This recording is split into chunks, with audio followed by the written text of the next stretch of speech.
I have always avoided learning Sanskrit language. Though I had an immense liking towards the language, I avoided learning it when I had the opportunities to learn. Because the moment you learn Sanskrit, you will end up reading the scriptures. My own vision has never failed me even for a moment in my life. I didn't want to clutter myself with traditions and scriptures and other things. Right now, everything that I do is simply, purely from the source, not cluttered with any tradition, any scripture, any teaching, simply looking at life. So I didn't want to read scriptures, I consciously avoided Sanskrit language. மந்திரங்கள் மட்டும்தான் சம்ஸ்கிருதத்தில் நடக்குது. மந்திரன்றது சம்ஸ்கிருதம் சொல்லக்கூடாது. மந்திரன்றது ஒரு சத்தம் மட்டும்தான், அது எந்த பாஷையும் இல்லை. அது இப்போ ஆமன்னு சொன்னால் இது எந்த பாஷையும் இல்லை, இதுக்கு எந்த ஜாத்தியும் இல்லை, இது எந்த மதமும் இல்லை, இது சும்மா ஒரு சத்தம் தான். அதுக்கு என்னத்துக்கு ஒரு பாஷை கொடுக்குறீங்க? அதுக்கு மொழி கிடையாது. இப்போ நீங்கள் உங்களுக்கு தூக்கம் வந்துடுச்சு, என்ன சொல்கிறது, யானிங், கொட்டாவி வந்துச்சு, ஆனால் தமிழ்லையா சொல்கிறீங்க? தமிழ்லையா நீங்கள் கொட்டாவி விடுறீங்க? இயற்கையில் இருக்க சத்தம் பல சத்தங்கள் இருக்குது, அது நாம் ரொம்ப ஆழமாக கவனித்து அது மந்திரமாக பண்ணியிருக்குது. அது எந்த மொழிக்கு சம்மந்தப்பட்ட விஷயம் இல்லை. பேச்சு பேசுகிறப்போ இல்லை இங்கிலீஷில் பேசிக்கிறோம், இல்லை தமிழில் பேசிக்கிறோம், என்னத்துக்கான சாமானியமாக மக்களுக்கு இந்த ரெண்டு பாஷை புரியுது. சம்ஸ்கிருதத்தில் நம்ம எப்போவுமே பேசலையே, நான் கற்றுக்கவும் இல்லையே. சம்ஸ்கிருதத்தில் நான் கற்றுக்கல. ஆனால் எதுக்கு நான் மந்திரம்னு சொல்லுவோம், அது ஒரு விஞ்ஞானம். அந்த விஞ்ஞானம் மாற்றி பண்ணால் அது நமக்கு தாய்மொழின்னா அது கூட ஏதோ ஒரு பற்று இருக்குது. அவரவருக்கு அவரொரு தாய்மொழி மேலே பற்று இருக்குது. அந்த பற்று அது மேலே இருக்கிற பாசம் அது நாம் அந்த நாட்டில் பிறந்ததுனால. ஆனால் விஞ்ஞானம் நம்ம பாசத்தினாலே வரல. நம்ம பற்றுனாலேயோ நம்ம பாசத்தினாலேயோ விஞ்ஞானம் வரல. அது இயற்கை எப்படி இருக்குதோ அது பார்த்து நாம் உருவாக்குற தன்மை. அதனால எது மந்திரமாக இருக்குதோ அது மந்திரமாக இருக்குது, அது சம்ஸ்கிருதம்னு கூட நினைக்க வேண்டாம். இது எல்லாமே எதுக்கு வந்ததுன்னா, இந்த கேள்வி எதுக்கு வருது, இந்த மாதிரி ஒரு சூழ்நிலை தமிழ்நாட்டில் என்னத்துக்கு நடந்ததுன்னா, இந்த மந்திரம் சொல்கிறவங்க பலவிதமான அசிங்கங்கள் பண்ணிட்டாங்க, பலவிதமான ஏமாற்றங்கள் பண்ணிட்டாங்க. நமக்கு அவர் மேலே கோவம் வந்துடுச்சு. ஆனால் நமக்கு அவர் மேலே மட்டும் கோவம் வராமல் அவர் பண்ணுற சீரியல் மேலே எல்லாமே கோவம் வந்துடுச்சு. இது தப்பு. இப்போ நமக்கு ஆங்கில பிரிட்டிஷ் ஆள் வந்து நம்ம நாடு பிடிச்சி அடிமையாக பண்ணிட்டாங்க. நமக்கு அவர் மேலே கோவம் வந்துடுச்சு. ஆனால் அவர் மொழி மேலே கோவம் வந்தால் நம்ம உலகத்தில் ஒன்றும் இல்லாமல் ஆகிடுவோம். அவர் நமக்கு பலவிதமான தன்மைங்க விட்டுட்டு போயிருக்கிறாங்க. இப்போ நமக்கு அவர் அங்கே வெளியே ஒரு வண்டி நின்று இருக்குது 4 சக்கரத்தோட, அதுக்கு என்ன கூப்பிடுறீங்க? காரு. அது சரி, காரை கொண்டு வந்தவங்க யார்? வெளிநாட்டிலேருந்து வந்தவங்க தான் முதல் காரை கொண்டு வந்தாங்க. நமக்கு அவர் மேலே கோவம் வந்துச்சு, அதனால நம்ம காரை விட்டுடலாமா? அப்படி இல்லை. இப்போ நமக்கு அந்த மந்திரம் சொல்கிற ஆள் பலவிதமான ஏமாற்றம் பண்ணிட்டாங்க, நமக்கு அவர் மேலே கோவம் வந்துடுச்சு. ஆனால் அவர் கொடுத்த நன்மை எல்லாமே நம்ம கோவம் பண்ணிக்க வேண்டாம், எல்லாமே போய்டும் இல்லையா? எது நமக்கு நன்மையாக இருக்கிறதோ உபயோகப்படுத்துறது தானே. எது நமக்கு நன்மை இல்லாமல் இருக்கிறதோ அதை விடுறது தானே நாம்.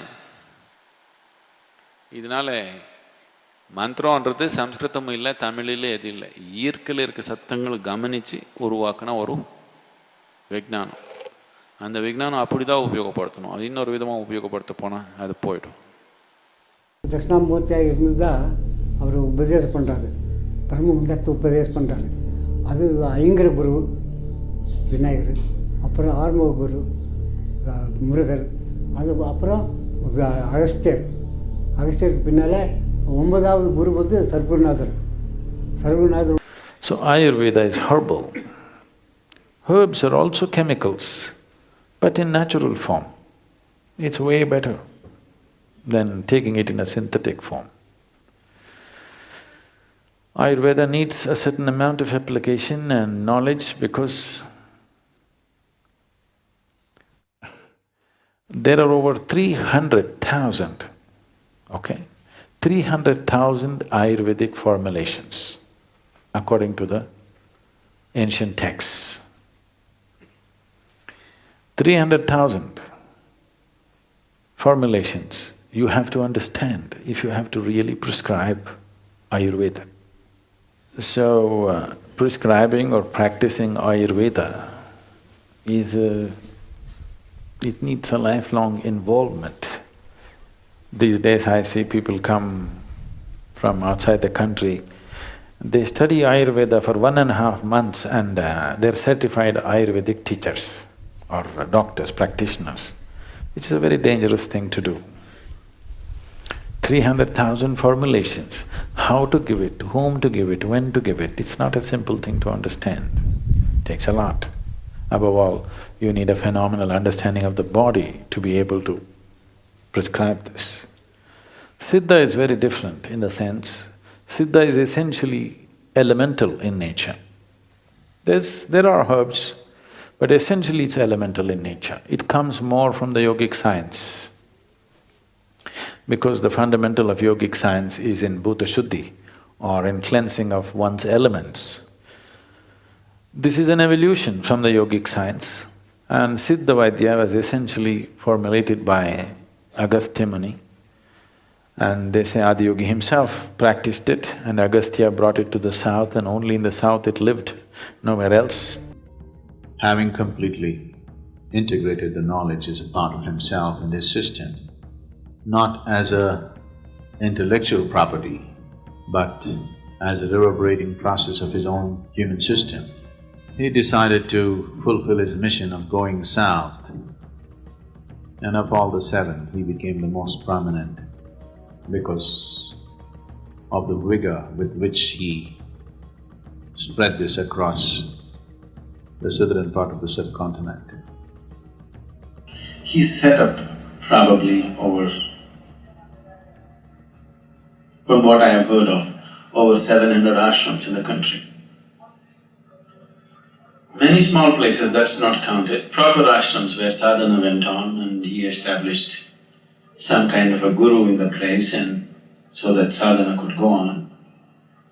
Over 700 ashrams he established around the country to make spirituality a part of everyday life. The depth of understanding and how he went about his work, with the energy and the wisdom with which he handled everything is quite superhuman in many ways. In many ways,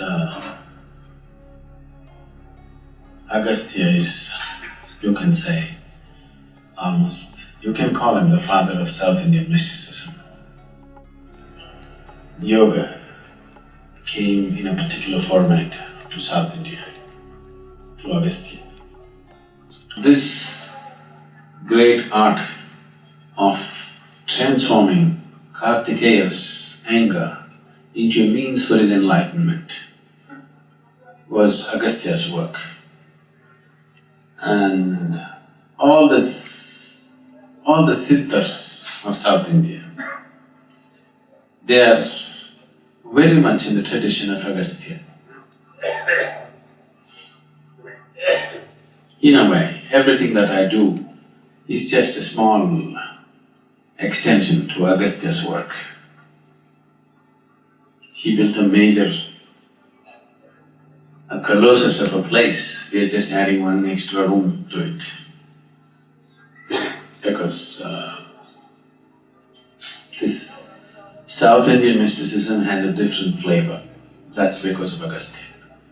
So he took up the maximum territory compared to the other six and went about transforming this in many different ways. He ensured that some element of spirituality is in everybody's life. It may be going away, but still, if you just look at the last generation, even today it's very much there. Even a simple peasant in South India or anywhere beyond Uttar Pradesh, anywhere down south beyond that, you will see even a simple peasant has some element of spirituality in him. This was Agastya's work.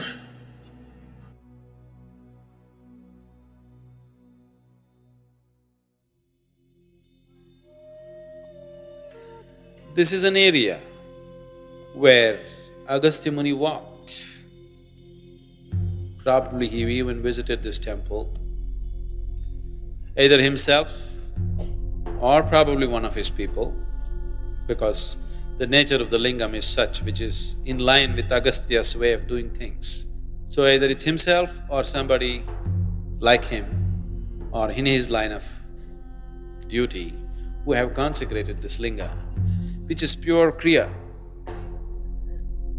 which is 100% energy work, no other things, no mantras, no tantras, no nothing. It's 100% energy work. That's the way I am, that's the only thing I know. I can just transform life from one dimension to another simply on the basis of energy. I don't know any chantings, I don't know any rituals, I don't know anything. Without any ritual, simply, just switching the energy from one dimension to another. In the Kaveri, this is the midpoint. So, they identified the exact midpoint and Agastya Muni consecrated a linga which is originally actually made of sand mixed with some compound of those days, traditional compound. So it's a sand linga which is still intact, not only physically intact, in every way intact. This is seen as the navel of Kaveri because it's a midpoint and whatever hit it, I wish I had more time to spend here, but it's just blowing away as if it was done yesterday. And it's incredible.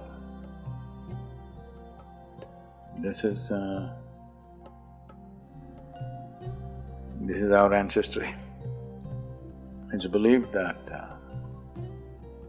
Agastya Muni left his subtle body here with this linga and left his mental body or Manomaya Kosha in Chadura, somewhere near Madurai or Virudhunagar, there is another place where he left his intellectual or mental body. But he took the help of Kartikeya and took his physical body to Kailash, where Shiva was, and left it there. That's a spectacular way of doing things in the end.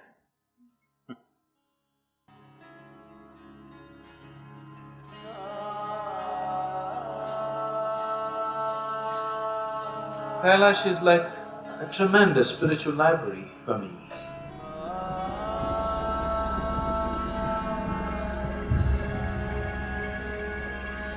When they say this was the abode of Shiva, this is the abode of Shiva, it doesn't mean he's still dancing on the snow. It means that everything that he was is invested in that place. Not just him, everybody else who came. For me, the most significant thing was Agastya Muni, we know, invested his energies in Kailash. So, Agastya invested everything that he was in the southern face of Kailash. That's incredible. This incredible means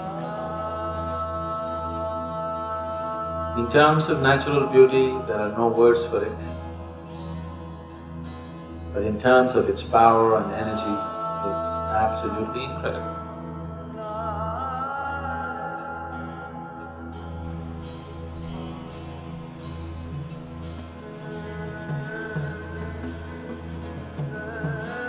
So Agastya is the source of everything that is Southern mysticism.